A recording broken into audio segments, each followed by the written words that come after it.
God, would I give for Travis Lulay right now?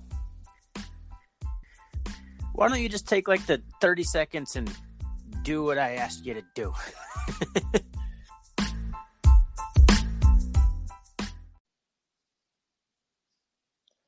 Welcome back, everybody, to the R&R Catcast. Again, I'm Ryan, joined by my co-host, as always, Ryan. How you doing, Ryan? Not bad. Yourself? Licking my wounds a little bit after the weekend. Yep. A little somber today, and since Saturday, it's been kind of a little grumpy. My wife's been a little bit upset with me, but what can you do, right? Well, we certainly have a heck of a lot to talk about on this episode. Holy cow. Yeah, for sure. Let's start off, as we always do, with the beer of the night. What are you drinking over there? First things first, I think we should, good time to reiterate here that we don't know what we're talking about. We are just a couple of standard fans, a couple of family men here who carve out an hour or so on a Monday night to talk about Bobcat football. I just want to, and also thank everyone for listening. It's been a fun experience, and I'm glad everyone is enjoying the show and appreciate all the feedback. So just thanks for listening again. Wanted to say that. So can I say something real quick on piggyback on that? Of course. I would love to have like some more fan engagement. If you want to talk to us on like the thread on Bobcat Nation or through our Twitter account, which is just our Catcast, please do. We'd love to maybe read some of your stuff or answer some questions or like we have in the past have a guest on as well. So that'd be really cool. Yeah, I mean, that's why we're here is you and I can't even get enough of all the Bobcat news we consume, all the Bobcat chatting we do on the board, and we decided to chat some more. So that's why we're here. So we'd love to chat. Anyone, hit us up. For sure. All right. So you'll appreciate the beer of choice I'm drinking here. Well, maybe not. It's Busch Light. Do you know why I'm drinking Busch Light tonight? Is it because your wife's a Coug? That is correct. So my wife was very much excited about the college game day and the Cougar game. So she was went and bought a sixer of Busch Light so she could have the Pullman water for the game just to make sure that she cheered on the team to victory there. Problem is she doesn't actually like it. So here I am finishing it off for her. Nice. And that was a true honest guess. We had not talked about that prior. Nope. I kept that a secret. I wanted to see if you would be able to guess why I'm drinking Busch Light of all beers here. So, well, my wife being a Coug as well, has told me all about the Busch Light infamy in Pullman. So that's straight where my mind went to. Well, it worked. Man. It worked. Cougars won. No doubt. That was an awesome game, by the way. Go Cougs. It's fun to root for the Cougs. Yeah, not bad. Like I'm a fan by proxy, but I will. That's good enough reason for me. I don't have an FBS team, so go Cougs. There you go. I'm drinking what's called the Drumroll APA. I picked it up over in Great Falls. I went and visited my parents this weekend, and it's from Odell Brewing out of Fort Collins, Colorado. It's pretty good. It's a little light for me as far as a pale ale goes. It's like 5.2%. So it's trying to do that whole sessionable thing and whatever, but it'll do. Drove all the way to Montana to get a Colorado beer. You know what? I hate to admit, but I totally did this. I bought it based on how the can looked. It's a pretty cool looking can. That's unfortunate. You could have got yourself some Great Falls Select. It's beer. I'll tell you that it's beer. That's all I'll say about it. There's some better beer in Great Falls by far than Great Falls Select. I know. We'll just leave it at that. Yep. Hey, by the way, are you a koozie man? No? Too much work. Too much work? Are you kidding? Yeah. I myself am a koozie man. I enjoy. I don't know why. Even obviously it's a camping thing, and I love to go camping, but even like in the house, I normally use a koozie if I'm drinking out of the can. Fair enough. Can't fault you for that. All right. Well, let's get in the show. I thought we probably got to talk about Weber. Yep. Of course, drop some big news today on some coaching changes, and then a small preview on Idaho State, and just again, just our as the view of a fan we'll just go into each of those topics. So yeah, certainly a lot to talk today from the fan perspective here, because I mean, coaching changes are pretty much all speculation, especially when Choate comes out and is as vague as he can possibly be. So let the speculation begin. But let's start off with that Weber State game. I had called my bold prediction when we had Driscoll Cat on a couple episodes ago that we would go down to Weber State and win that game. Did not win that game. I want to clarify that I made that statement when Tucker Rovig was still a healthy man, so that changes things a little bit. But for a little bit there, I thought we were actually going to get that win. But what was it? Did we have 2 second downs in the second half? Was that the correct stat? It's something like that. It doesn't really matter. It's under 5. It's under 4. Did you mean first downs? Yeah, what did I say? Did you say second downs? I don't know. We'll have to listen back. Well, we had plenty of second downs. The problem is they never turned into first downs again. So we had 7 total first downs, 221 total yards of offense. I mean, the only reason we were even in this game is because our defense brought the energy. Finally, the defense came out fired up and made some plays, and then it was the offense's turn to, well, actually, no, the offense did all right, considering, I mean, they had a short field. So as Choate was explaining about Weber State on his press conference last week, is that their special teams and their defense is kind of an extension of their offense. And we kind of, for a little bit, we're going to out J Hill. And unfortunately, we cannot carry that momentum into the second half. It's kind of funny. You hate to talk about this from this kind of perspective, but when their backup quarterback Jenks had that horrible injury, I hope he's okay. I heard it might be just a dislocation, but they kind of just took off from there, and it seemed that we kind of lost our mojo. We kind of lost what we had going after that. Yeah, that was. I think you're exactly right. That moment was pivotal. I think there's a couple pivotal moments in the game, but that one definitely stood out. Well, they scored on that drive, right? That was that right before halftime? Did they tie it up on that one? Yeah, so if I remember right, that's when they started hitting some passes down the field and just stringing together some a drive right there. And I might be wrong on this, but I believe it might have been that drive or the one right after we got back from halftime, where they hit a pass right on like the 1 or the 2, and I can't remember who was covering them. It might have been Munchie, but fell down or slipped or something for that completion to happen. And I was just like, it's just indicative of what was starting to happen. The ball was starting to bounce their way, and we were never able to really recover. Although, we came out in the third quarter and had, applause button right now, a pick 6. I've been wondering when we were going to have that again. It was so awesome to see. I was like, all right, here we go. But nope. From there, just, pretty much wet the bed. So I think we both had picked Thomas to be our pick 6 candidate, right? Way back in the first or second episode. Yep. And it was Filer. And it was Filer. Right to the house. It was beautiful. I was screaming through my house. Scared my dog. It was great. So yeah, I definitely jumped on that one. I was like, all right, there we go. That's going to kind of stem the tide. But that was the last good thing that happened to us, pretty sure. Well, I did want to talk a little bit because you and I and Driscoll Cat were texting throughout the game, and boy, we were impressed with our first half offense. I mean, we were just impressed in general, but like you said, we did start with a short field on most of those occasions because of Dante Sparaco. He made an appearance this game in number 98 for some odd reason, but he came out with a nice little pick. Jacque Allen had his 5th pick of the year? Yeah, I think I can't really remember 4th or 5th, yeah. So we were definitely aided by some awesome turnovers. But man, what did you think first half? Why was it going so well for us?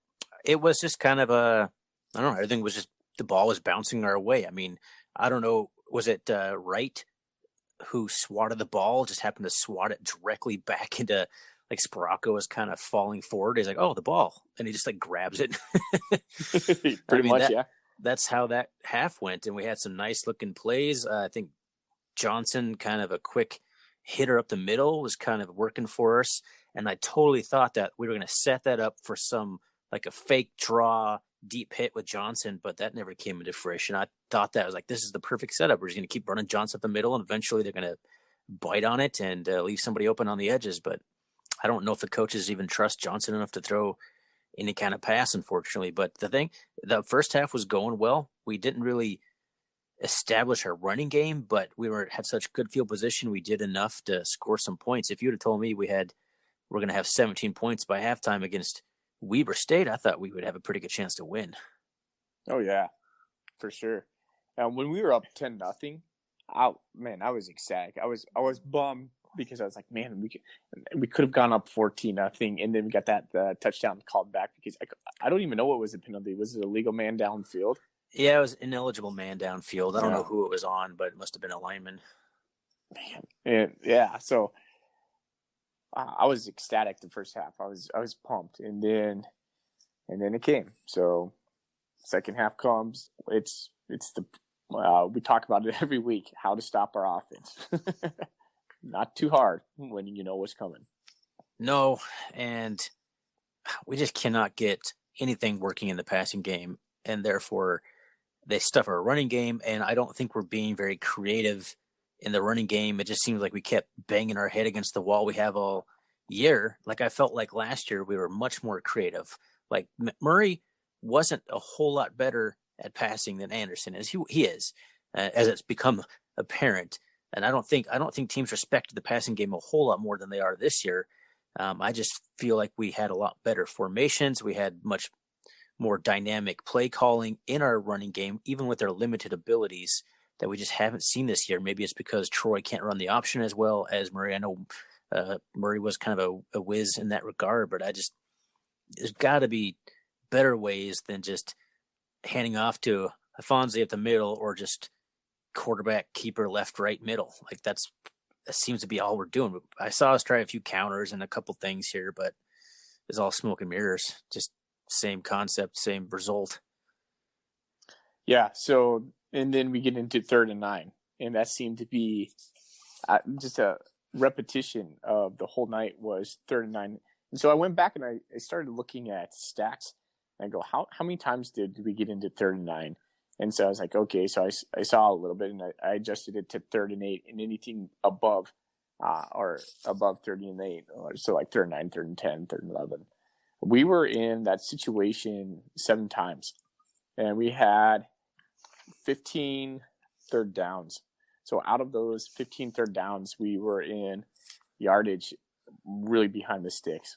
And you're right. It was the same plays over and over again. It was going 1 yard run, 1 yard run, or failed pass, or some sort of combination of those two that just really put us in a bad spot all game. And when you watch Weaver's defense, I mean, what were they doing? They had 8 guys in the box each time. And you're like, okay, how are you going to run on those guys when they're that good? I don't know. Even if we had Murray, even if we had a dialed in run game or the option, I don't know if we were going to make much headway without passing the ball. So no, I mean, and maybe last year our offensive line play was better too, but I think we might be missing Tyler Nate right now. I think he might have at least been able to push the pile for 2 yards. Coulter had a pretty funny comment on his ESPN show today. Like, if you're the Bobcats and you get into 3rd and 9, it's your own fault. He's like, you could just run a quarterback keeper 2 times and get 2 yards a pop and be 3rd and 6. And I was like, it's a pretty accurate point, really. It's like, because he thought we were trying way too many passes on like 1st and 2nd down, but you got to try them sometime though. You got to try and soften the defense up at some point. You can't wait till it's 3rd and 8 and 3rd and 9. But I don't know. I don't know how to fix this offense, and I don't know if Choate does. I don't know if Bob Cole did. I think that might be the reason Bob Cole is gone. Choate had to do something. I don't know necessarily if that was the right something, but something had to be done. Something has to happen to this offense because we cannot keep going like this. We're such a inept offense. And like you said, teams see it, and it might work against teams with a little bit less talent on the defensive side of the ball, but against teams like any team worth their salt is going to just stuff us. Yeah. And there we go. There we get into 39, and it's our kryptonite. So we don't even have like what are we going to do in that situation? We don't even know what to do. It ends up just being Troy drops back and scrambles. That's our 3rd and 9 play. So we came out. I remember one play. We came out on, I think it was like first down. It was second half, and we did it like a out route to Curtis Amos. And I was like, that's refreshing. Where did that come from? Man, you didn't see it the rest of the game, you know. And you and I talked about too, like just how starved our receivers are. Because remember, first half we get a pass or a completed. I think we completed like a 3rd and 7 or something like that to Kevin Cassis for a first down.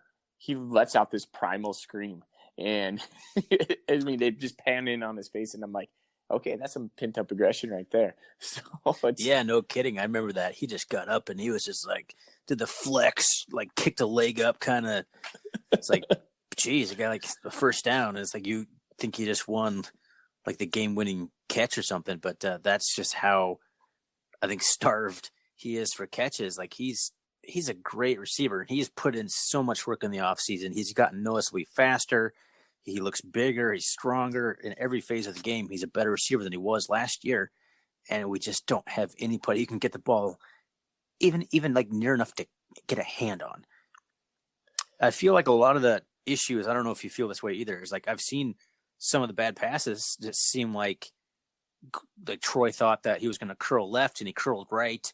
It just seems like part of it's miscommunication. I don't know if they're just or he's just that inaccurate, but it just seems like some of them are just not even on the same page as the receiver. From my understanding, it seems like if they're playing this type of defense like zone, Cassis is supposed to do this thing out of that route, like whether it's just like sit in the zone or, like you said, curl left, curl right. I don't think Troy, they're not on the same page. Whether Troy's not picking that up or Cassis is. My guess is Troy's probably not picking that up. If I had to guess between Kevin Cassis running the wrong route or Anderson throwing the wrong route, I think I'm going to go ahead and assume that Anderson threw the wrong route. Yeah. Unfortunately. I can't guarantee that. Well, not too much to talk about on Weaver. I don't want – it was a disappointing game. They just exposed us and accentuated all of our problems. And lit a fire on Bobcat Nation. Holy cow. Yeah, that was – I didn't even bother to read it until Sunday because I just kind of knew it'd be a dumpster. But, we went full-blown ease on that one with the people proclaiming, like, I'm a booster. I don't pay for this kind of stuff. I love those kind of posts. Those are my favorite.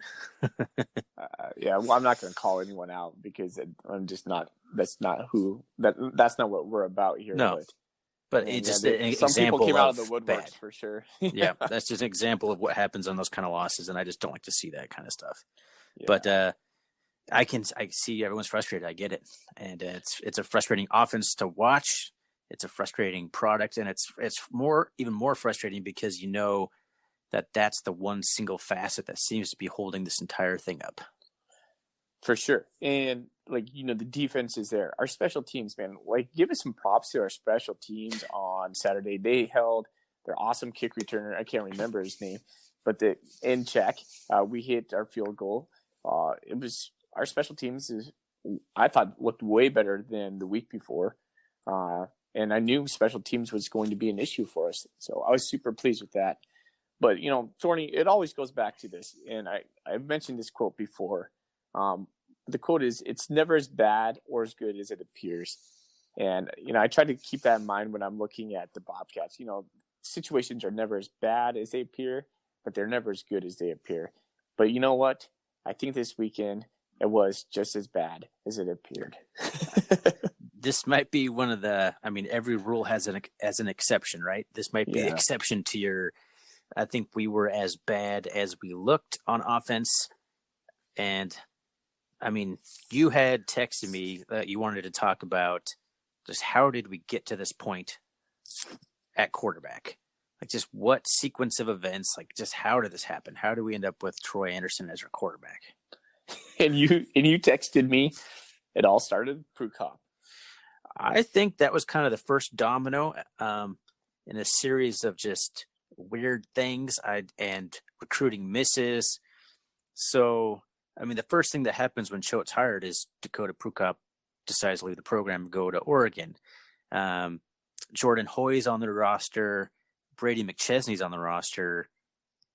That might be the only two quarterbacks left after Prukop leaves in the offseason. So then we go out and sign Tyler Brugman, which I think we had Messingham at that point. I think Messingham was also one of the ones who recruited Brugman, or at least was excited about Brugman. And we also signed Chris Murray. So now we have Brady McChesney, Tyler Brugman on the spring roster here. Because Chris Murray's not here yet. So we got McChesney, Brugman, and I think Ben Folson was competing at quarterback at that point. Yeah, and we had another guy too that I can't remember his name, but regardless, keep going, yeah, please. So then we go into the fall roster, and that's when Chris Murray comes on board. You might be thinking of Camden Brown, who joins the program as a preferred walk-on in the fall, because he was also straight out of high school. So our roster was Camden Brown, Brady McChesney, Ben Folsom, Kyler Brugman, and Chris Murray.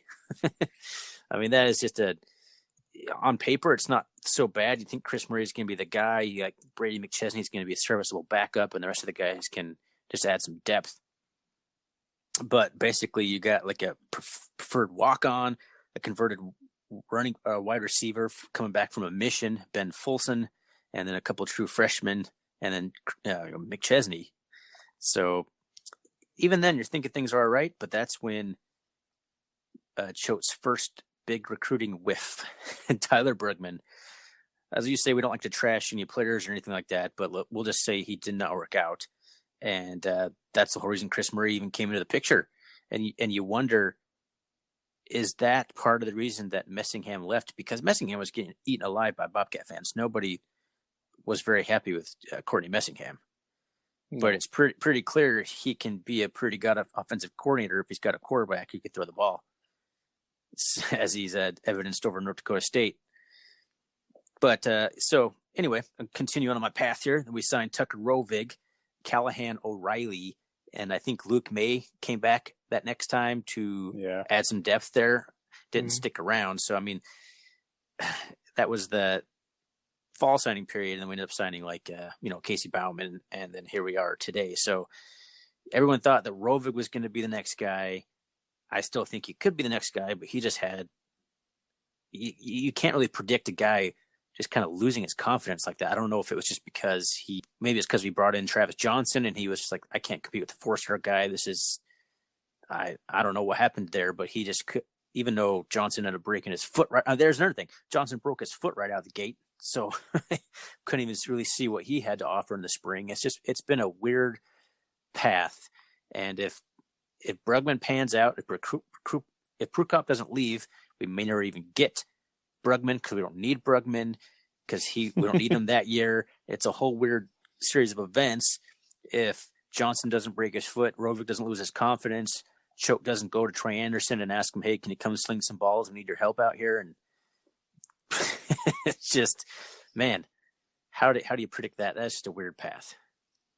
Well, I mean, you didn't even mention that Chris Murray becomes academically ineligible and puts us in this whole situation that we're in today. So I was kind of I was trying to talk more old history, but how could I forget Chris Murray? Part of that reason they knew that was going to happen. That's why they were really hoping Rovig would step up. He didn't, and that's where they went to Troy Anderson.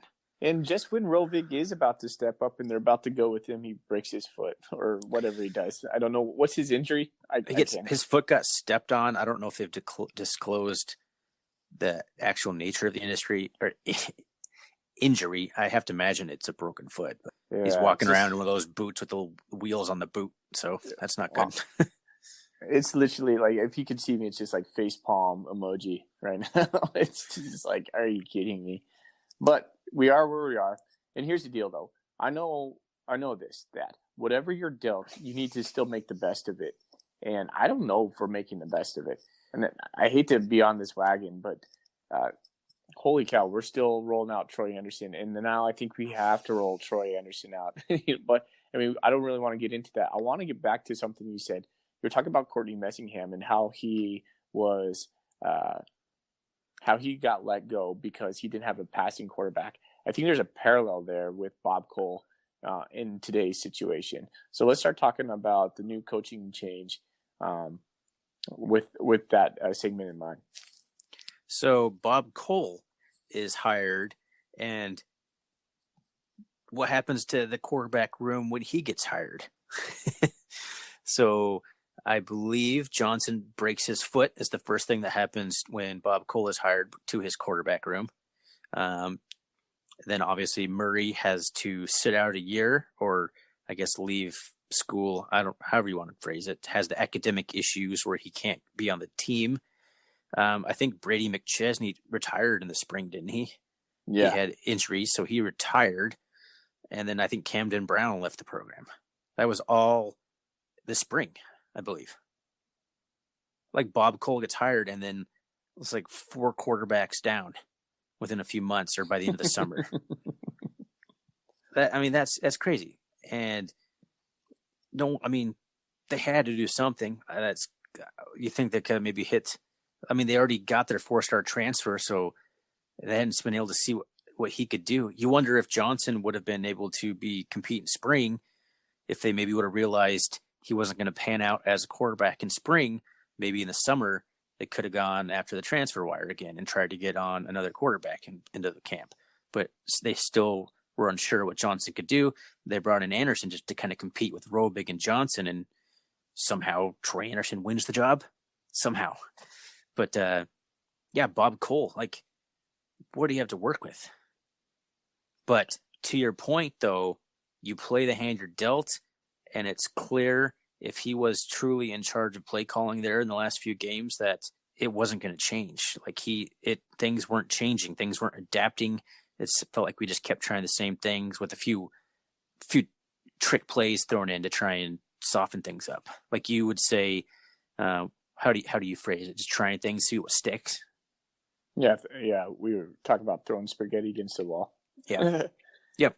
So I mean, that's how Bob Cole, I think, ended up getting fired, is because I don't know if it was because I should say Bob Cole is no longer at the program. I'm not going to confirm or deny that he was fired because Choate didn't say that one way or the other. But I think that's ultimately why he's no longer at the program. I don't know if he butted heads on what to do in that room, if he butted heads with Armstrong. It's just a weird deal, but I think ultimately if he's the one calling the plays and he was the passing game coordinator, where else is the buck going to land in this scenario? Well, to quote him in his presser, he says, "I feel we became predictable." And I think that's it to a T right there. And Cole, he couldn't figure it out. He didn't take, here's the thing with Cole, though. He was brought in and he was supposed to be this savant, this Jordan Lynch guy, and obviously we're grooming him or alluding to it with Troy Anderson, right? Okay, Troy's going to be the guy. So Troy could be maybe like Jordan Lynch somehow. Well, we have the same coach back there, but Troy just hasn't panned out. For some reason, he's just not a good passer when it comes to game time. And we keep hearing, he's doing his best week of passing. Well, it's really not translating on the field all that much. And his best game was, I would say, probably Portland State. But I don't know. Again, it goes back to what Choate said. We became too predictable. And then when we hired, then Matt Miller steps in for our offensive coordinator. Choate then describes him as, detailed, energetic, a rising star, someone that the boys will listen to, have new confidence in. And so, I have no reason not to believe that. But one thing I am happy, and one thing that gives me a little bit of encouragement is we made a change. And it's funny because I was thinking about this while I was teaching today. I was thinking about the definition of being crazy, or am I saying that right? Doing the same thing over and expecting the same result or a different result. And then Choate goes ahead and says that in his presser. I'm like, oh, there you go. So I'm I'm proud that he had the courage to make a change midseason. And it seems like that would be a very un-Ash thing to do. And so there's a big difference right there when I was doing like a juxtaposing both of those coaching staffs. And so we'll see where we go. Well, it's interesting you bring this Ash thing up. It's kind of Ash-esque to keep Armstrong on the staff, is it not? Mm-hmm. I mean, in some circles, like you could see a big case for him being let go as well, but instead he is demoted and he's going to be in the booth with Miller. So you wonder how much control he's going to have. Of course, I mean, Choate says that Miller's going to have the free reins to do it his way, but you never know how that actually is going to pan out. And I want to go back to the point you had said about being predictable. Do you remember? It was like, it might have been 3 weeks ago in the press conference. Choate had said he challenged all of his guys to come up with basically stop being so predictable. Do you remember that? He had challenged them. He had challenged them to like go back and study he phrased it, go back, study your tendencies to make sure you're not. Yeah. So maybe I think if you kind of piece a lot of stuff back together, you might be able to put the puzzle together that somebody was going to have to go because he kept alluding to things. And then in the game time, things didn't change out the way he had told everyone that he had asked his coaches to do. Well, maybe Armstrong was not let go because they might just need a warm body to coach a position. I was thinking about that earlier. Like, well, it might just be by default that he needs to be there. Did I hear that Choate's going to coach a little bit of receivers now and again? So yeah. So there you go. During his presser, like, so who's going to coach the quarterbacks? And he's like, well, I think we're just going to do like them all in the same group with the receivers. I can't remember. I might be saying that wrong. I probably am, but it wasn't something too far off that. And I was just like, oh my gosh, are you kidding? So it's just, I don't know, man. Like, hey, if it works, if this change is something that sparks our offense, if nothing else, we're going to see new looks, and that's cool. So now we're going to go into Idaho State with basically kind of like a new offense, so to say, where they won't have any tape on what Matt Miller brings to the equation. So if nothing else, that's good.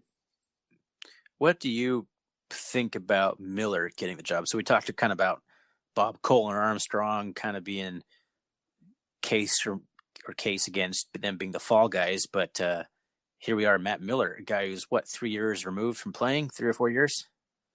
A little bit more than that. Yeah, about 4 or 5. So he's only 27. He's 27. So well, I think he was at Boise State from 2010 to 2014.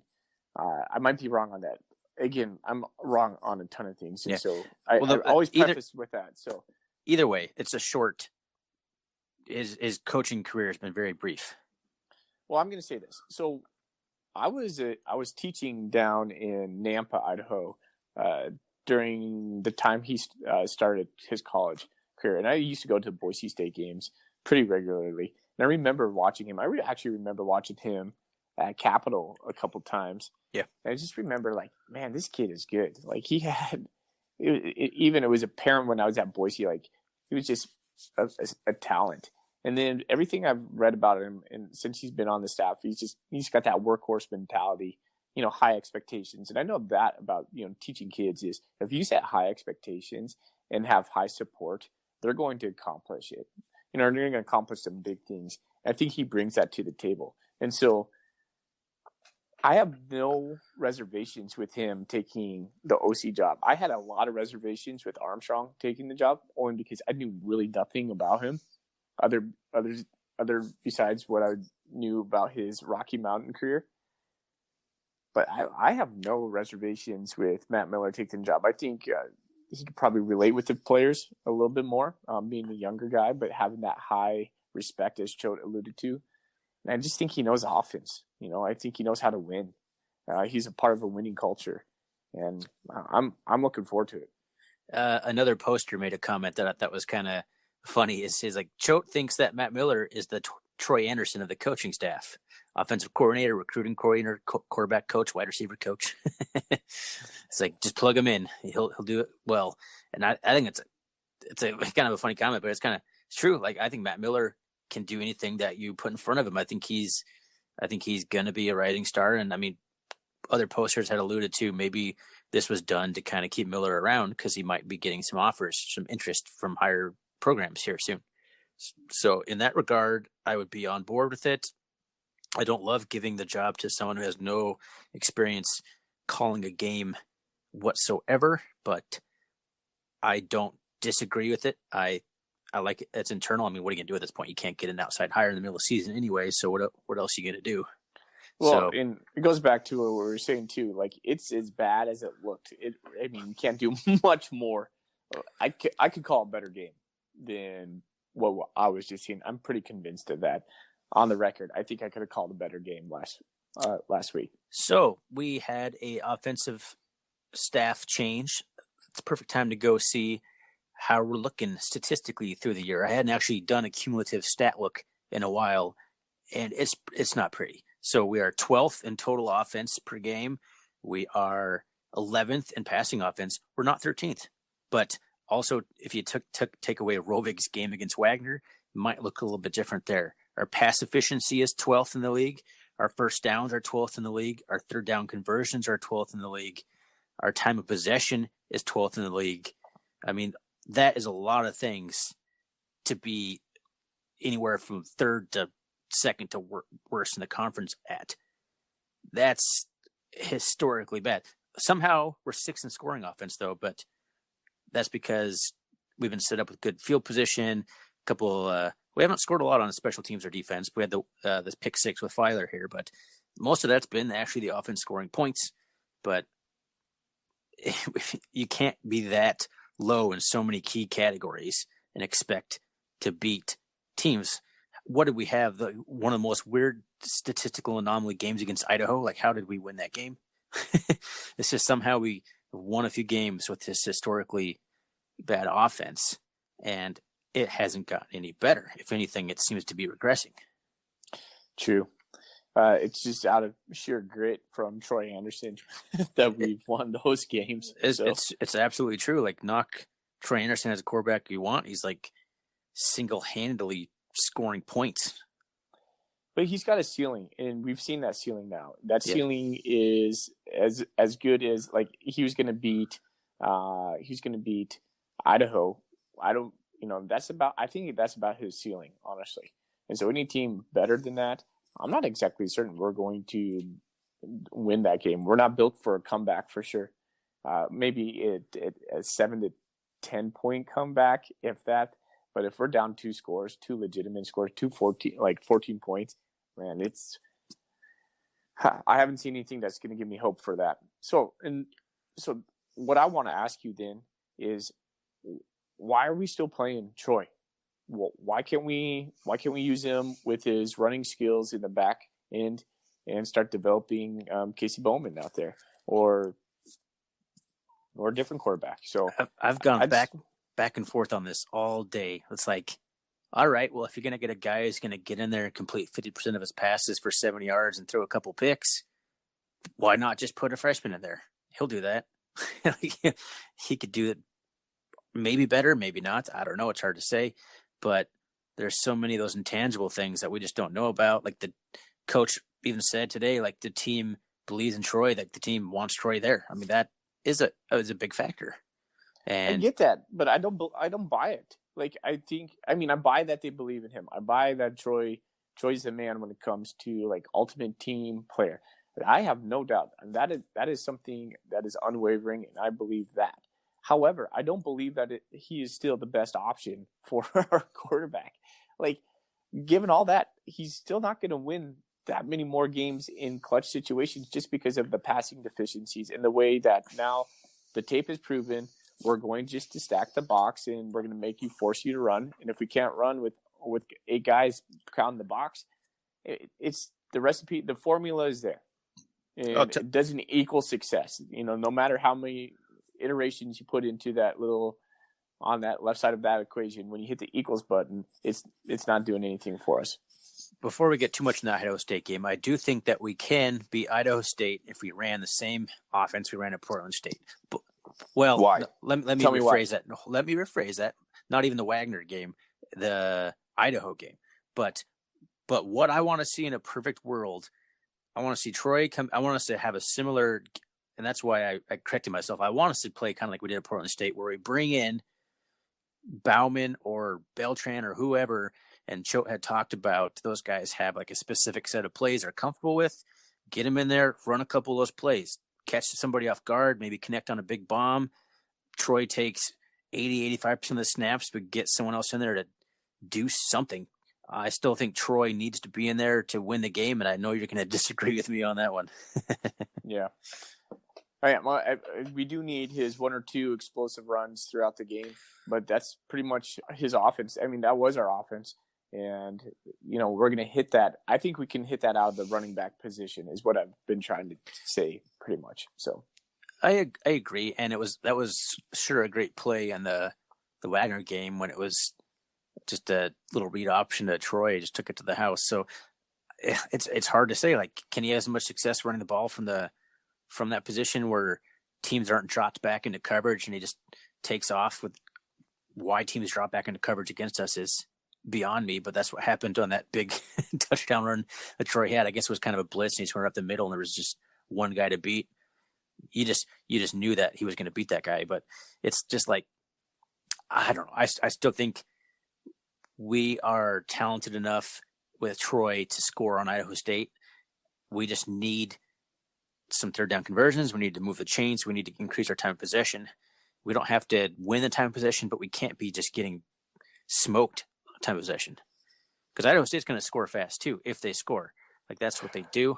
I've watched a couple Idaho State games, and they can throw the ball, but we can stop the pass. I don't know. I still think we can beat Idaho State with Troy, even if Troy takes every single snap. Don't know what to say. I'm at a loss. Idaho State's defense has improved, but they're not that good on defense, so I still think we can score. I will eat crow gladly, but I don't think we can beat Idaho State when Troy takes all the snaps. I don't think we have the first and second down plays. You know what? Hold on. Retract the statement. Go back. We have a new offensive coordinator. Exactly. Exactly. You're missing that key component of this little thing here. Yeah, there you go. Change my prediction. It doesn't take much to figure out. Well, it's easy for me to say. It's like it just seems like there's a couple little incremental things we could do to get some completions. If they're 3 yards, like you saw the Curtis Amos connection. Why can't we do some more of that? I mean, this is such a basic play you see all the time in every level of football, where there's the back who fakes, like it's play action, and the running back keeps going the same way. It's rollout, and he hits the running back, and the running back has like no one in front of him for like 5 yards. Like, where's that play? Troy can make that pass, right? Yeah. That's a pretty common play. I don't know the name of the play because I don't know.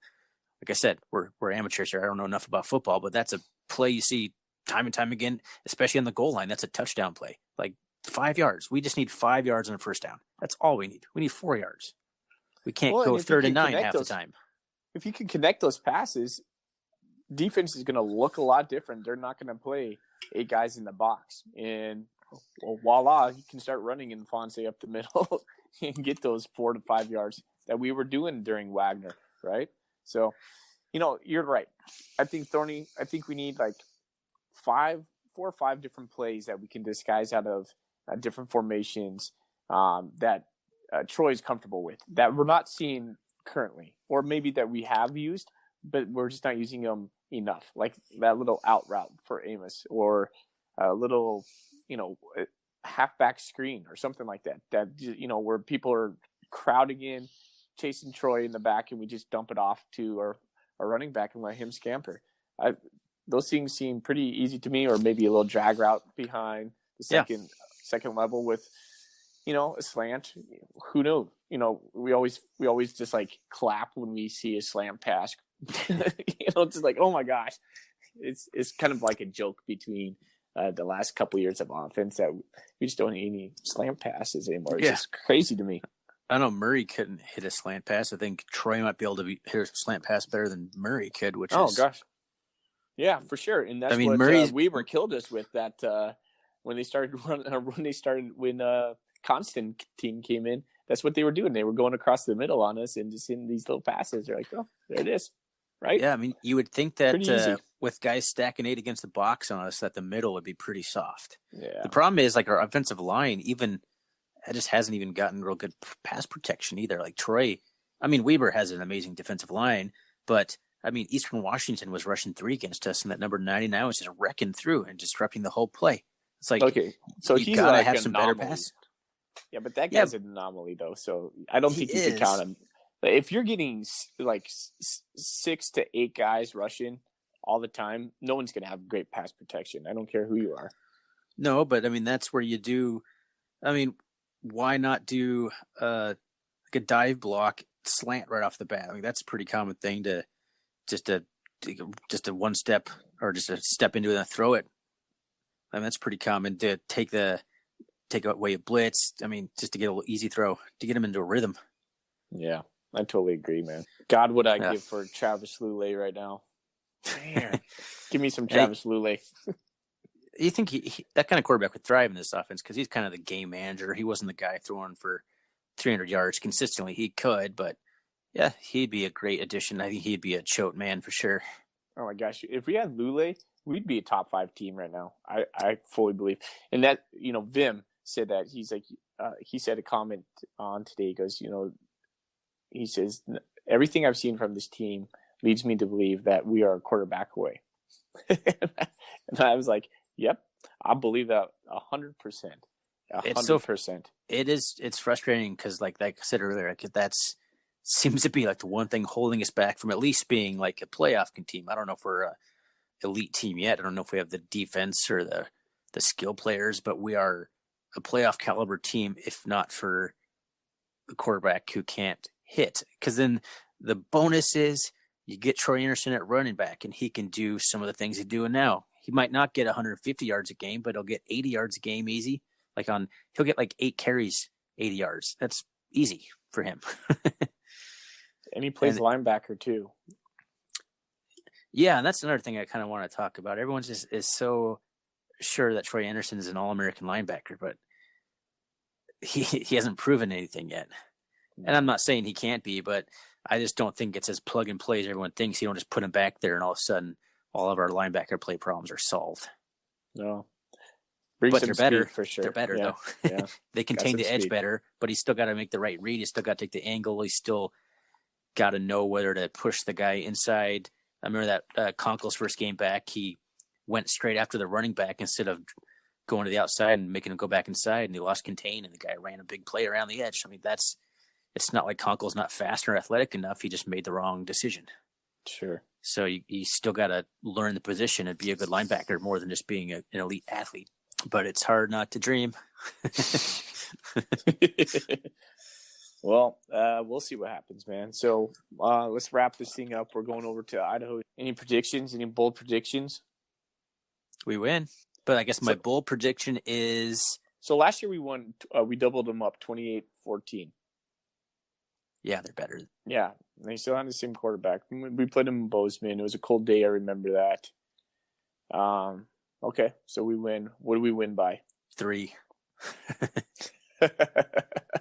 Come 30, out with a whopping 3. Like 31-28, kind of like high 20s, low 30s. Okay. I think the defense, I don't know. I'm feeling good about our ability to. This is the best takeaway team we've had in years, and they're not even that good statistically compared to the rest of the league. But we've been so bad at takeaways for like the last 4 years. Like that's such a nobody could tackle, but nobody could take the ball away either. Like if you get some takeaways, that's what Eastern thrived on for years. Was a team that got scored on, but played amazing situational defense, very aggressive, took the ball away. We couldn't even do either one of those things. We couldn't tackle anybody, and we couldn't take the ball away. I feel like we're finally in a position, although we're the only team in the Big Sky Conference who's yet to recover a fumble, and I might guess that there's not too many other teams in the FCS who haven't recovered a fumble.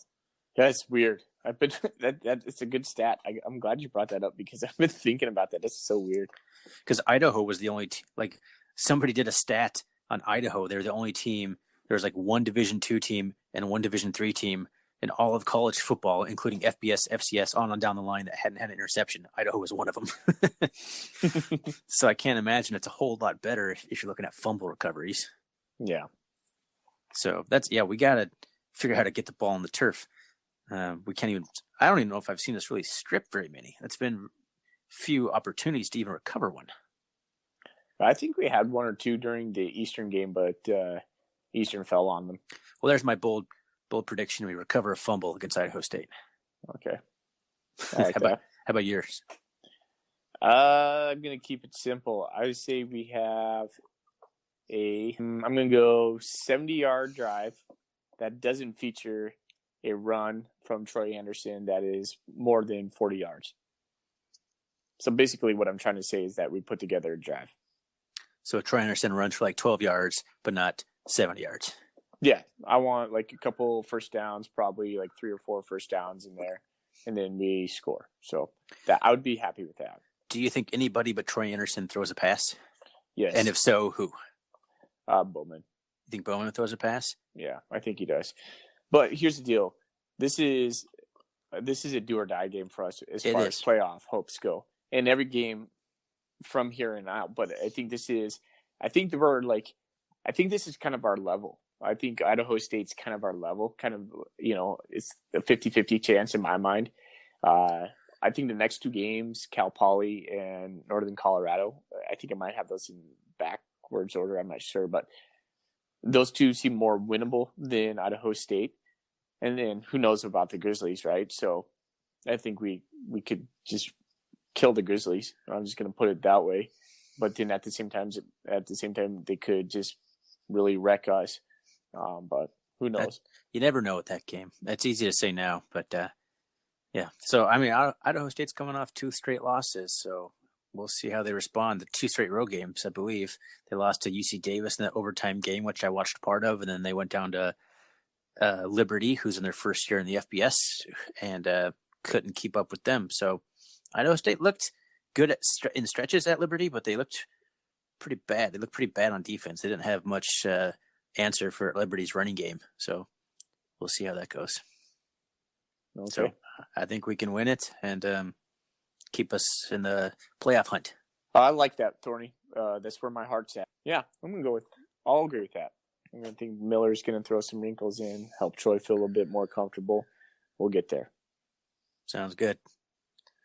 All right. Well, thanks for listening, everybody. Again, if you want to follow us, please reach out to us on our CatCast at Twitter or on Twitter, excuse me. We'd like to some more fan engagement. And if you would like to participate and come on and BS with us for a little bit, reach out to us at Common Cat or Celtic Cat on the Bobcat Nation, and we can get you on. That'd be fun. I left a little brief instruction on the Bobcat, on our little thread we have going on the Bobcat board about you can also use the Anchor app to send us a little voicemail. If you don't want to actually talk with us in person, you can just send us a little voicemail, tell us something, whatever you want to tell us. Tell us we suck, tell us we're awesome, whatever you want to do. I'll recommend a new beer for next week. That'd be good. Yeah, well, Busch Light worked for the Cougars. I need some sort of good luck beer for the Cats. I don't know what it would be. For us, when we were there, it was Key Light, man. Key Light or Pabst, one of the 2. Yeah, there you go. All right, well, good time to end the segment. It was fun, and go Cats. Go Cats.